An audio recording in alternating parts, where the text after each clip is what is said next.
Good morning, everybody. Welcome to Elevate Wealth Advisory and our webinar on key financial data changes in 2022. Deanne Rosso, our President and CEO, will be joining us this morning to lead us. And we will just go ahead and wait a few minutes to let some people in.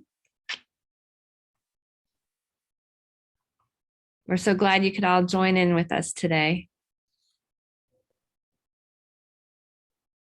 So we had a little change in our schedule, and David Jenkins will not be presenting today, but Deanne, our President and CEO, is always on top of these key financial numbers and loves to share them with clients and loves to talk about them. So she's very excited to go over these new numbers for 2022. So I'd like to introduce everyone to Deanne Rosso, our President and CEO. Deanne, as you all know, joined Elevate Wealth Advisory back when it was Vickery Financial in 2005 after graduating from UGA. And then in 2018, she took over as our President and CEO of the company. In the last year, we have worked on rebranding as Elevate Wealth Advisory, and that's gone very well. And I'm going to let Deanne take it away. Well, thanks so much, Betsy. And I'm so happy to be here with all of you today to talk about some updates on key financial data for 2022. So as many of you have come to expect from me, when I start talking, sometimes we start talking about taxes. And today I'm actually going to share a lot with you about taxes, mostly because everything that we do financially usually is somehow tied back to our personal income taxes. The good news is we usually know what the rules are of the game in advance. So we can be very intentional on how we use those rules to help us plan for managing our taxes and our personal income tax situation. So I'm going to take a slight pause just for one moment. And actually, Betsy, I'm hearing a little feedback on your phone. If you wouldn't mind muting. There we go. Okay, that's better. That's much better. Okay, so I say we usually know the rules about our personal income tax situation because normally we do. Typically, Congress approves new tax legislation to become effective the next year. However, I know that we were all waiting with bated breath toward the end of last year to see if new tax legislation would be passed that would impact how we manage our personal income taxes for 2022. And some iterations of that bill had retroactive provisions. However, I also know there's still some confusion out there as to whether or not any dramatic changes were passed in tax legislation. And the good news is at this point, that answer is no. Congress was not able to pass proposed legislation that would make dramatic changes to our taxes this year. So that made my job a bit easier for today because most of the updates we'll look at are just increases for inflation. So without further ado, let's just dive right in. I'm going to share my screen with you all so we can walk together through the information.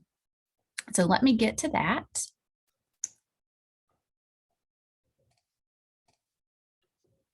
Okay, so I'm now sharing my screen with all of you, and what you should be seeing is a handy dandy blue and white striped reference card called Key Financial Data 2022.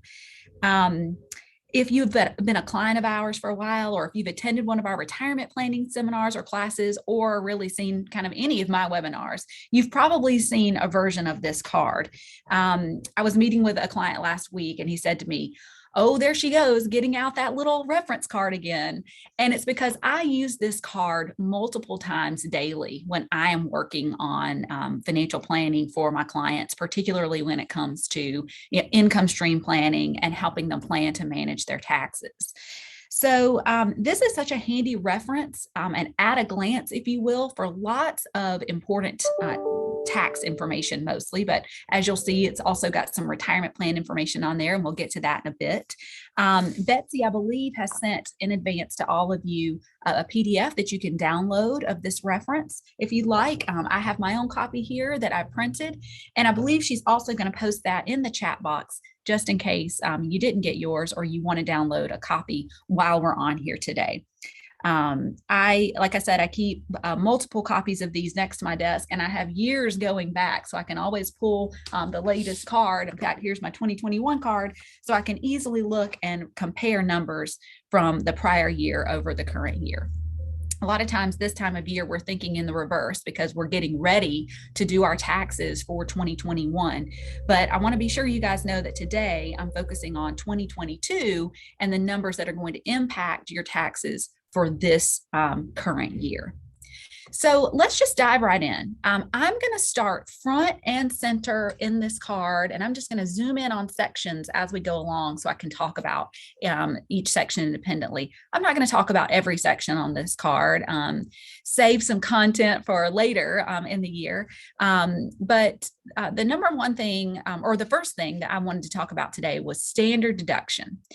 And you might be wondering why I'm starting with standard deduction, and I'll share that with you in a few minutes. But the standard deduction versus the itemized deduction is always a decision that we get to make on our tax return each year. Do we take the standard or do we take itemized? And if you'll recall, the Tax Cuts and Jobs Act of 2017 dramatically changed the standard deduction. It effectively doubled the standard deduction, whether you're a single or a married filing household.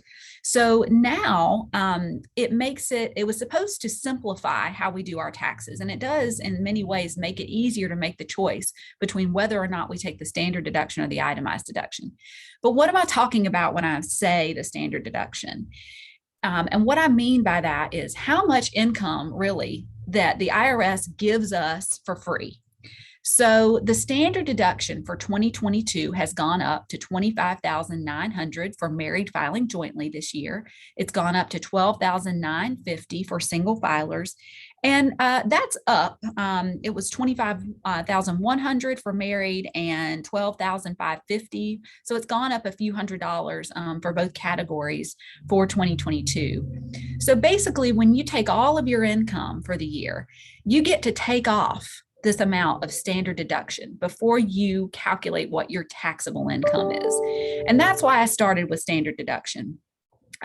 Standard deduction gives you a reference point for basically how much income you can take first without paying any taxes on it. Now, we also have the choice, of course, of making itemized deductions. And you'll want to take itemized deductions if certain things that you can deduct add up to more than these numbers. And the big three with itemized deductions are your state and local taxes, your mortgage interest, and your charitable giving. Again, because the Tax Cuts and Jobs Act was designed to simplify the tax filing process, a lot of things that we used to deduct as miscellaneous deductions were removed from the itemized deductions list. So those are really the big three. And if those three things, state and local taxes,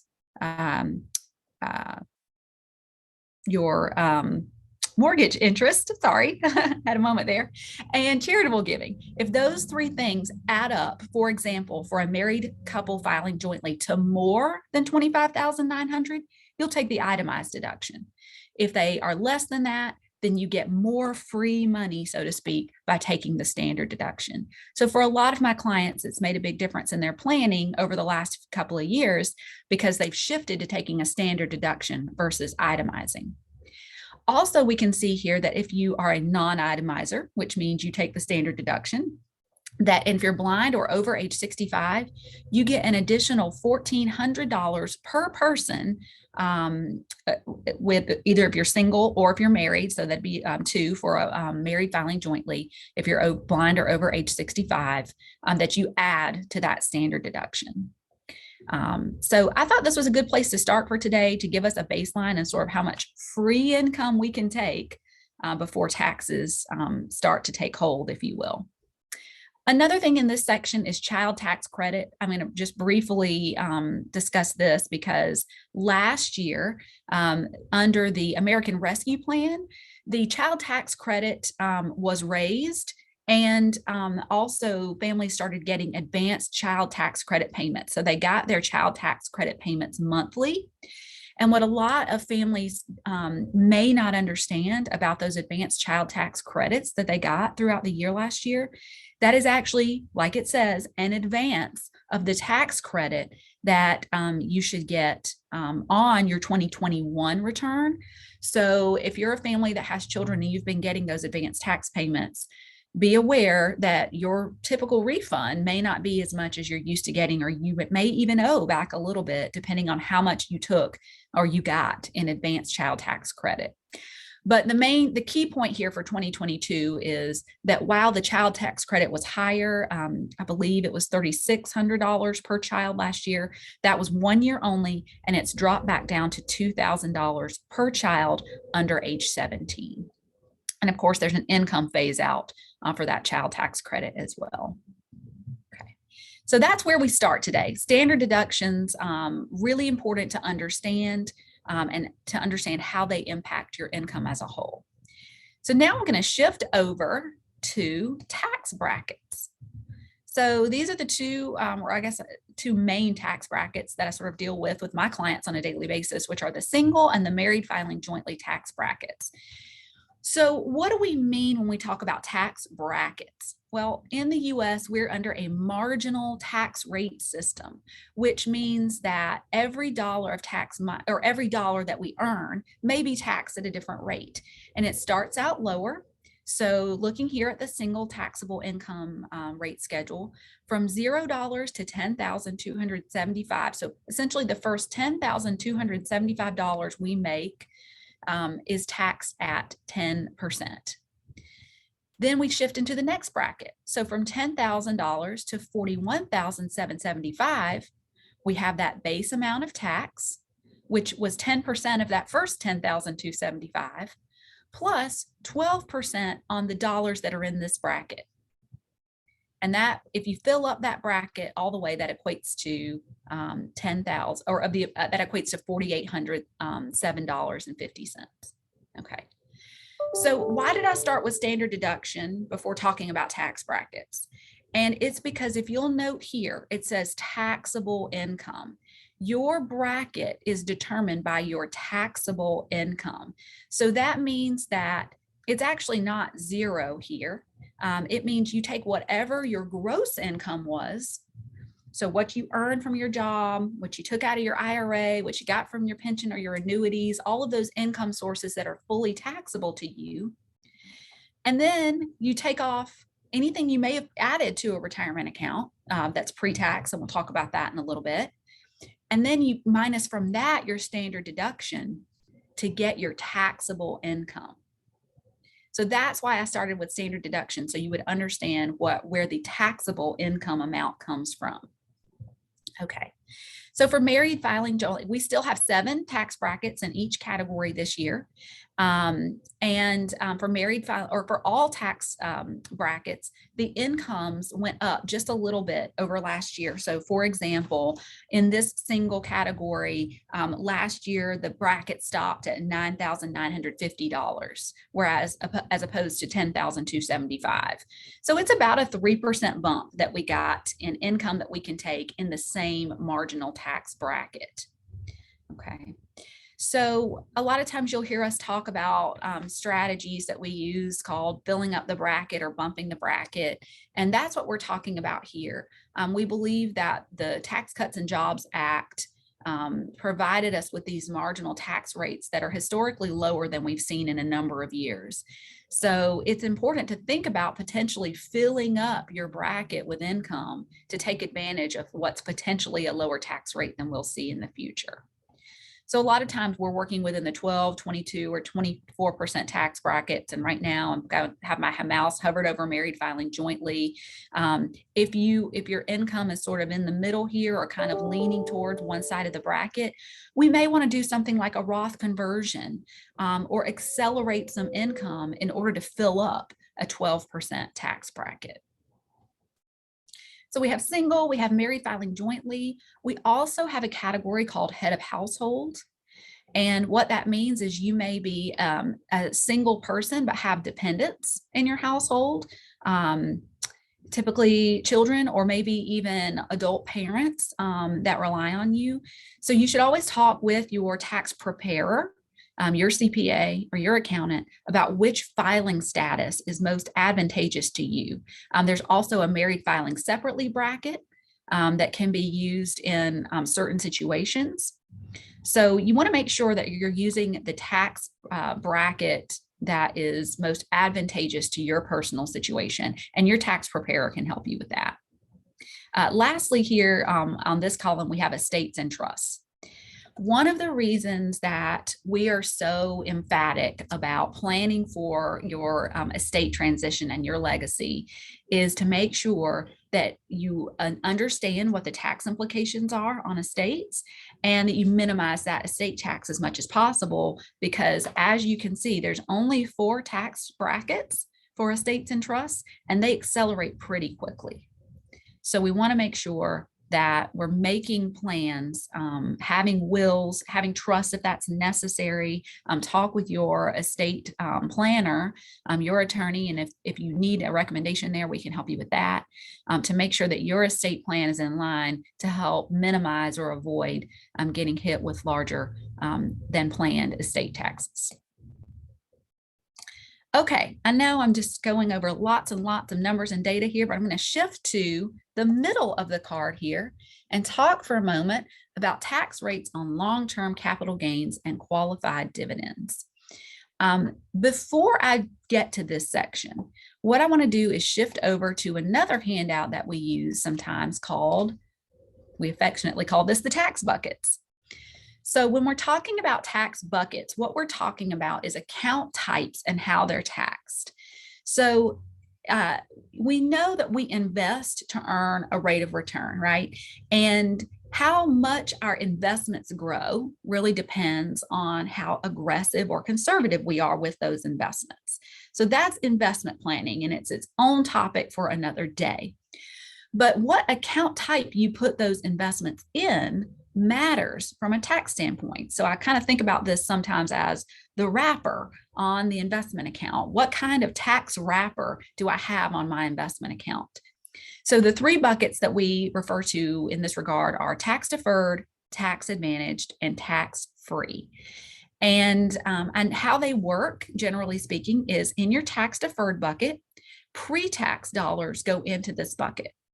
And then once they're inside this bucket, they're allowed to grow tax-free until they come out, typically in retirement. So this is going to be what you think of as sort of your traditional retirement accounts, your 401ks, 403bs, 457s, traditional IRAs, simple IRAs, SEP.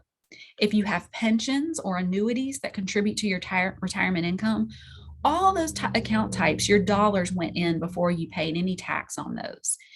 And then when you start to withdraw that money in retirement, we say they're taxed forever. And that's because they allowed all of this compound growth without any taxes on the inside for a number of years, probably. But then when it's time to pull those funds out, they're taxed at your ordinary marginal tax rate. So that's tax deferred. Shift all the way to the right side of the page, skip the middle bucket for a second, and we go to tax free. And tax free bucket is just flip upside down the tax deferred bucket. Those dollars go in after tax. So we pay tax on those dollars before we invest in these types of accounts. And this would be your Roth accounts, your Roth IRA or Roth 401k or Roth 403b. And the great thing about these accounts is they also grow on the inside tax deferred, no taxes while they're growing. But then when they come out in retirement, because you already paid tax up here at the top, when they come out, they're never taxed again. So I'm really simplifying these 2 account types. There are lots of rules that go into planning for how to use these strategies effectively, but that's the gist of tax deferred versus tax-free accounts. And then to touch on the middle bucket, tax advantaged. And the reason that I paused before going on to capital gains on our key financial data card, because money in this type of account goes in after tax. And the types of accounts we're talking about here are like brokerage or just your regular investment accounts, non-retirement investment accounts, savings accounts. These type of accounts generate qualified dividends and capital gains. And these types of investments, qualified dividends and capital gains that are generated, get preferential tax treatment. So we call them tax advantaged. You get to pay tax at a lower rate on these dollars than you do on the ordinary tax that comes out of your retirement account or on the ordinary income that you earn from your job. So we will touch again in future webinars this year on these tax buckets and how to sort of combine them effectively. But for today's purposes, just know that we always think it's best in retirement income strategy to try and have some savings in all three buckets so that you have flexibility in how to manage your tax structure throughout your retirement. So now to shift back to the key financial data, let's look at what are the preferential tax rates on those long-term gains and qualified dividends. So this is based on your income. If your taxable income in 2022 falls below, and again, remember that taxable, so this is after your standard or your itemized deductions. If your taxable income falls below roughly $42,000, if you're single, filing a single, roughly $84,000 if you're a joint filer, and then there's head of household and estates here, you get to pay 0% tax on your long-term capital gains and qualified dividends. So it's always a good strategy to take a look at your investment accounts and potentially even take some capital gains if you're going to be taxed at 0% on those capital gains. And what that allows us to do, and not to get too complicated today, but it allows us to reset your basis. So if you buy an investment at this level, it grows to this level, but then you're able to take that gain tax-free, then you've just jumped up your basis to allow it to grow again and generate additional gains on top of that. You never have to pay tax on those same gains again. Conversely, your investments will, it's not necessarily about selling your investment. Sometimes investments just deliver capital gains. So it's important to manage the capital gains and the qualified dividends that you receive on your accounts. Then to bump up to the next bracket, if your taxable income, again, and I think this looks like a typo. Oh, it falls above 42,000 or above 84,000 joint, then you bump up to 15% capital gains and qualified dividends tax rate, which is still a really good rate if your overall income, to shift back over here to our tax brackets, just looking at married filing jointly, if you're in the 22% tax bracket, you can see that these brackets somewhat align with the tax rates on long-term capital gains. And this is new this year. They haven't lined up exactly in the past, but this year they do. So basically, this is your line from the 12 to the 22% tax bracket. If you're in the 12% tax bracket or below, your capital gains tax is going to be 0. If you're in the 22% tax bracket or above, then all the way down here to the 35, so the 22 through the 32% tax bracket, you'll pay 15% on capital gains. So again, another great strategy to help manage your taxes, particularly in retirement, is thinking about shifting some income from ordinary into capital gains. That's the flexibility I'm talking about, if you have the opportunity to do that. Okay, and then our highest, sorry about that, our highest tax rate possible on capital gains is 20%.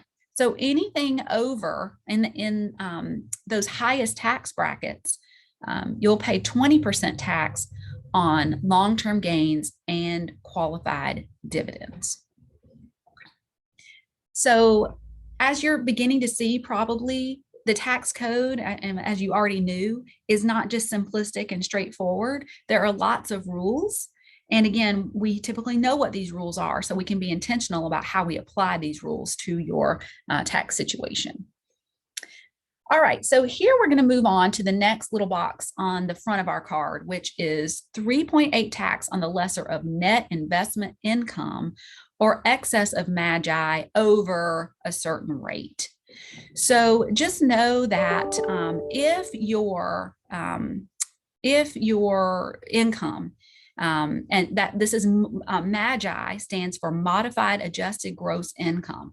If your modified adjusted gross income, which for most of us, we can just use our adjusted gross income, and you can look at the front of your tax return to see what yours is. This is typically your income before the standard deduction. If that's over 250,000 married filing jointly or 200,000 single, you may be subject to an extra tax on investment income, and that's a 3.8% surtax. And there's different kinds of income that are considered net investment income. I would, if this applies to your situation, I'd take some time to maybe do a little research on net investment income and how that can impact and how you could be subject to this 3.8% surtax. And we often see it abbreviated as NIIT, net investment income tax. Okay. So those are the main things that I wanted to share with you today on tax brackets, standard deductions, capital gains, dividends, net investment income. To shift over to the right side of our card, let's take a look at gift and estate tax. I get questions a lot of times about with clients who want to make gifts to other individuals, their children or family members or friends or whoever it may be. And the question I get a lot of the time is, how much can I give without taxes? And the reality is you can give really as much as a gift as you want. It's just, do you have to report it or not? And does it apply toward your estate tax exclusion or not? And the simple answer to this question is this $16,000 number here. You can give $16,000. An individual can give $16,000 to any other individual without having to report that as a gift. So that could be $16,000 worth of property. It could be $16,000 worth of stock or investment. It could be $16,000 worth of cash. I could give anyone I wanted to $16,000 and not have to report it. And so for a married couple, that doubles. Each of you could give $16,000 to an individual. So if you're thinking about making a gift to a child or a family member, as a family, a couple could give $32,000 to any individual. And there's no exclusion on how many individuals you could give that to. So I just wanted to touch on that because I know that that's a question that comes up. And this is an increase over last year. Actually, the last few years. The last few years, the annual exclusion for gift tax has been $15,000. So you can give an extra $1,000 this year. Okay. Then you'll see here this estate gift and generation skipping tax. That's what the GST stands for, exclusions. And what this means is that your estate must be, at this time, based on current tax law, your estate must be worth more than $12 million before you're worried necessarily about estate tax. So if this applies to your situation, again, I'll go back to my estate planning advice, which is please see your attorney and please put some estate planning in place to help you minimize that tax bite on estate taxes. And this is also per individual. So as a couple, you can double that to $24 million. But mostly the questions that I get are about that gift tax annual exclusion. And let's say that you give a gift of more than $16,000, what happens? Well, you really should report that on a gift tax return. And then the amount over the annual exclusion or over $16,000 would go against what your lifetime exclusion is, which is this $12 million. So you would just have less to leave down the road should you kind of come up against that $12 million estate. Okay. All right. So we're going to move on to education credits, deductions, distributions. Again, if this is part of your situation, definitely talk about the education credits with your tax preparer and what income thresholds you need to stay under and how often you get these credits. Really, what I wanted to highlight today was Coverdell accounts. A lot of my clients or some of my clients contribute to Coverdell education savings accounts for their children. And the maximum contribution you can make to those is $2,000. It's not deductible, but that has not changed. That's been $2,000 for a number of years now. So that was not updated. 529 plans, which are typically for saving for higher education like college. Now, with the new law a couple of years ago, you can also use those funds for primary education. The maximum per year that you can use of a 529 account for primary education is $10,000. That's also the same. That didn't change. But I wanted to highlight that so that you folks know that you can use your 529 for the beneficiary's primary education up to $10,000 a year, if that makes sense in your situation. All right. Tax deadlines. So the last thing I want to cover on the front of the card, I'll zoom in here. My highlighter wants to highlight everything today. Let's turn off the highlighter there. Okay. April 18th is the day that you really need to remember this year. That is our tax filing deadline for 2022. So a lot of us, of course, think April 15th, but if it falls on a weekend or a holiday or for random other reasons, the IRS will extend that deadline. They have the last couple of years, and they did again this year to April 18th. So not only is that the last day to file your taxes, but it's the last day to contribute to retirement accounts for the previous year. So if you need to still finish out your Roth IRA, your traditional IRA, your health savings account, you can do those, your 529 account, you can do all of those things by April 18th. But I would just pay attention to that deadline and make sure. It's always best if you get those contributions in and you see them in the account prior to April 18th, but at minimum, the check, the envelope needs to be postmarked by April 18th. And if you pay estimated taxes, as some of us do, we have the estimated tax deadlines here on the card for your reference as well. All right, that's front of the card. Zooming in, zooming out. And I hope that you're gaining some useful information so far about taxes or updates of this key data for 2022. And now I'm going to flip to the back side of the card. And the back side of the card is more about how contribution limits and how much can you contribute to certain plans in 2022. The IRS governs most retirement plans and tells us how much we can put into those, because as we saw on the tax buckets, we get a benefit for putting money. We can put money into those traditional IRAs, 401ks, 403bs, etc., without paying tax now. That growth is tax deferred until we take the money out. So they limit how much we can put in it. So for 2022, in your 401k, you can put in $20,500 in salary deferral. And if you are over age 50, you can put an additional $6,500, which is called a catch-up contribution. So I get lots of questions about this at the beginning of a year. This is an increase. Last year, it was $19,500 that we were able to contribute. So that is an increase of $1,000. The match or the catch-up, pardon me, the catch-up did not change. It stayed at $6,500. But for everyone, we get an additional $1,000 that we can add to our employer-sponsored retirement plan in 2022. If you participate in a simple IRA plan through your employer, you can add an extra $500 this year. That contribution limit went up to $14,000, and the catch up of $3,000 if you're over 50 remain the same.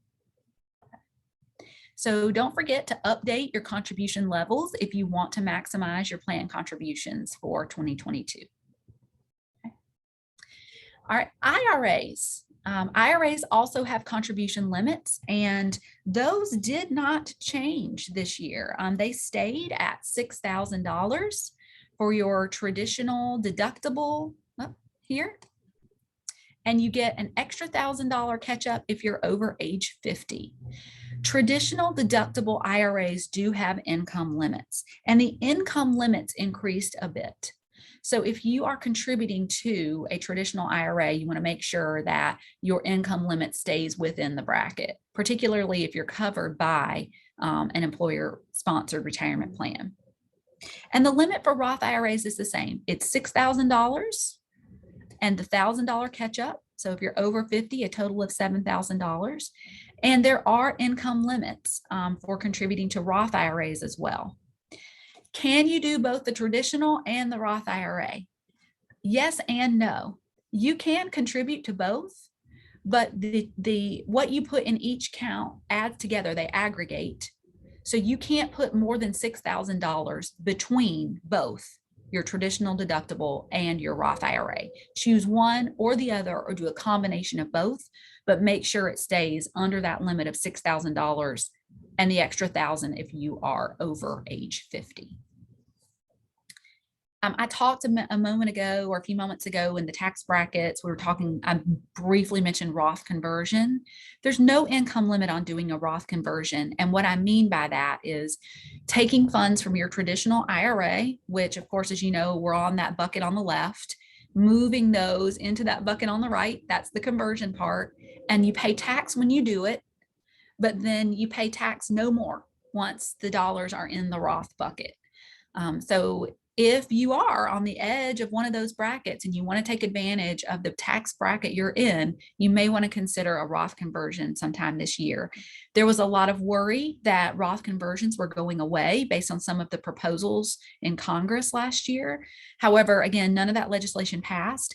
That doesn't mean that it won't, and that doesn't mean that it won't be retroactive when it does pass this year. So we're just treading lightly on that. But for right now, Roth conversions are still a great option if you're looking to fill up a tax bracket and help manage your retirement income stream and based on taxes in the future. Okay, next, let's undo that, shift back to my hand. Next, I want to cover briefly health savings accounts. A health savings account is the most tax efficient account you can own. And it's because if we had a fourth bucket on our tax buckets page, it would be putting money in tax-free and taking money out tax-free if it's used for healthcare expenses. So if you have the opportunity to have a health savings account, you have to have a high deductible health plan that meets certain criteria. But if you have the opportunity to have one, I highly recommend it. There are, of course, limits as to what you can put in your health savings account. Individuals can put in $3,650 this year, which is a $50 increase over last year. And families can put in together $7,300. So that's basically doubling the individual, of course. So that's up $100 over last year. And if you're age 55 or older, you get $1,000 catch up, and that's per individual. So basically for a family that is with two spouses that are over age 55, they could put a total of $9,300 in their health savings account for 2022. Again, I highly recommend it if you have the opportunity to do it.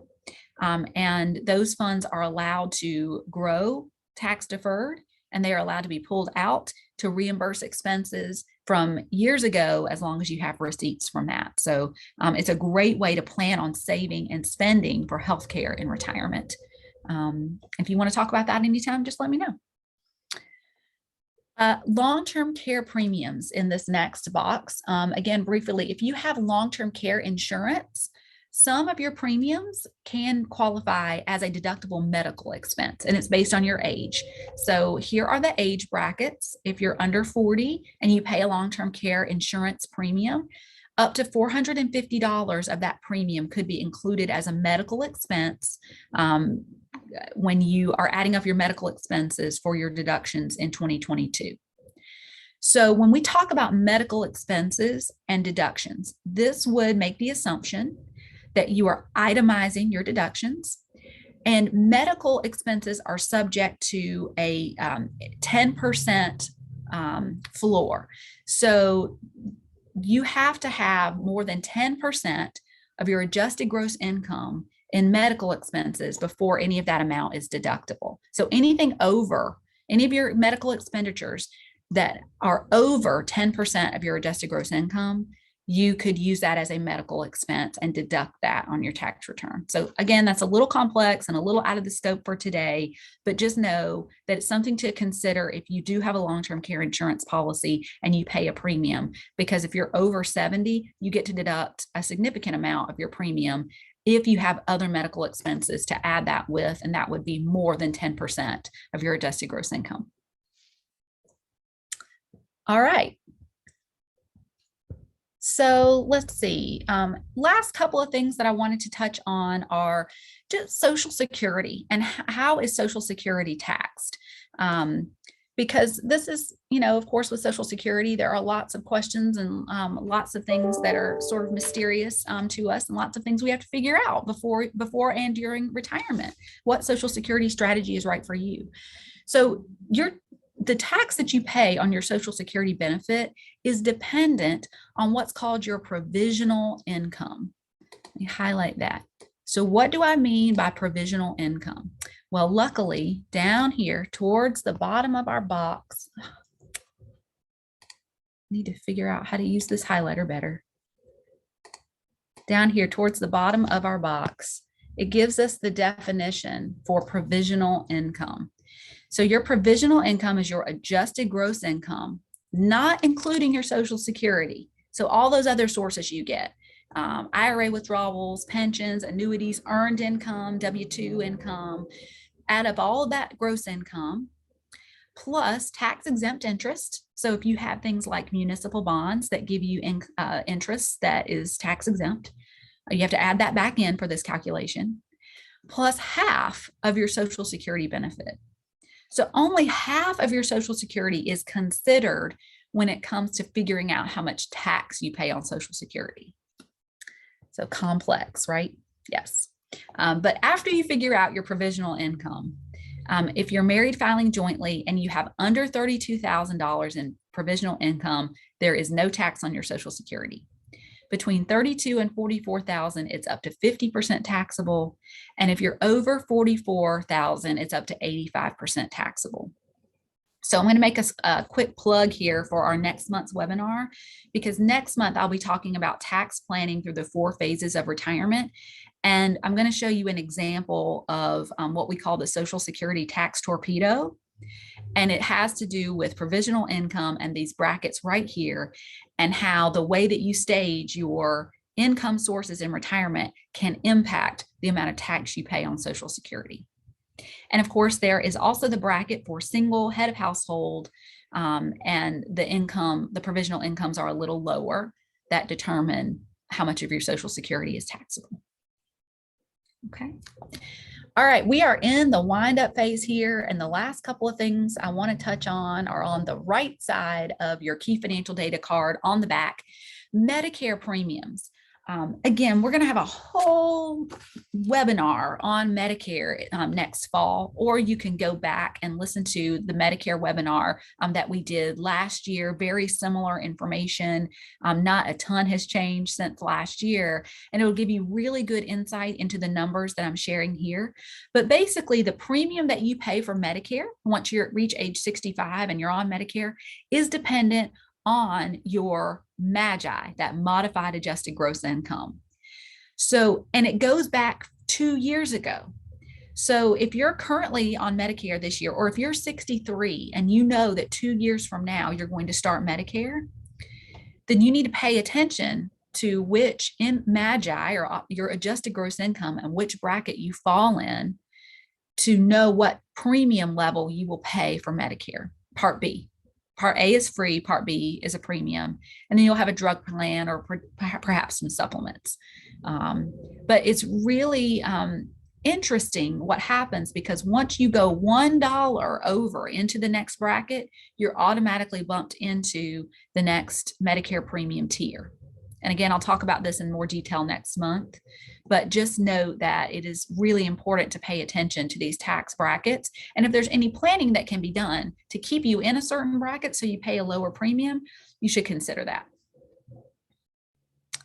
And lastly, last but certainly not least, on our key financial data for 2022 is the Uniform Lifetime Table, which to us is what we call the RMD chart, or required minimum distribution. So the Secure Act of 2020 changed the age at which we take required minimum distributions from IRAs, that increased it to age 72. So our chart starts at age 72. And the way that you calculate what your required minimum distribution will be for 2022 is you take your IRA account balance on December 31st, 2021, and you find your age on the chart and you divide it by the factor, or this life expectancy factor on this chart. And that's how you arrive at how much money you must take out of your IRA in 2022 in order to avoid being penalized. All right, so I've covered a lot of data today in a really short period of time. I hope it was beneficial to you. I will definitely be here for a few more minutes for questions if anyone has any, and I'll pitch it back over to Betsy. Hello. So there's two ways you can give us your questions. We have a chat box and you can pop your question right into there, or we also have a Q&A box. So if you have any questions for Deanne, feel free to put them in those areas. But Deanne, a lot of times we get the question of how will we work with our CPA and then also with our advisor just to make sure that everyone's in communication when it comes time for tax planning and tax filing? Oh, I love that question. That's a great question. At Elevate, we believe that you should take a team approach when it comes to managing your financial planning, investments, and taxes, because they are all intertwined and interrelated. And because your CPA has a level of expertise in taxes that's different than ours. So it's really important that we take that coordinated approach. And the way that we do it here at Elevate is we will ask to see your tax return when we meet with you. We will review it with you. We'll look at some potential ways that maybe we can impact tax planning. And then we are happy to be sort of your quarterback or your proactive person for communication, for reaching out to your CPA, looping you in, and let's all have a conversation about how we can best arrive at the most efficient tax strategy for you. Very good. And then can you explain a little bit about where people can put their documents if they wanted to get them to us securely and how that process works? Sure. Another great question. So we have a client portal. Most of our clients are aware we have a client portal. If you're not, feel free to reach out to us. But we can set up a secure client portal for you, which has a document vault for document sharing. And it's an encrypted online portal. You log in, you can upload your documents there, and then we can retrieve those and review those with you. And that avoids any physical sharing of documents and any email sharing of documents. And it's our preferred method for requesting information from you and helping you gather it. Also, a lot of times now, particularly when we're working with accountants, a lot of times they're using document sharing portals. So it's actually easier for them to pull information and get it to you or to us electronically than it is even to have a physical copy printed. All right, well, those are our questions today. And what we're going to do is we're going to put a recording of this webinar along with all of our other webinars from the past on our YouTube channel. And the direct link to that is on our website at elevate-wealth.com. If you scroll to the very bottom, there's links to all our social media. You can link directly to our YouTube channel there. And we are going to, in February, be launching a new series on that YouTube channel. And every week we're going to roll out another 10-minute long snippet of great information that relates to whatever topic we're focused on that month. As Deanne mentioned, she will be doing a tax planning through the 4 stages of retirement webinar in February. And then throughout February, every week we will unveil a little 10-minute snippet relating to those different topics. So we're really excited about that. You can go to our YouTube channel and subscribe so that way you get an update every time that we post something new. And then be sure to visit our website to register for some of our upcoming webinars, including Deanne's tax planning webinar. And then in March, Clark Holt will be discussing investment strategies with us.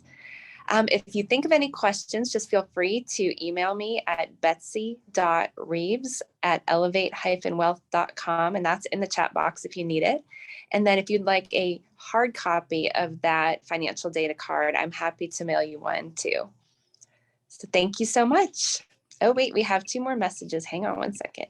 Everyone just says, thank you. Great information, Deanne. I'm glad you all enjoyed it. Thank you for tuning in, and I look forward to seeing you again next month.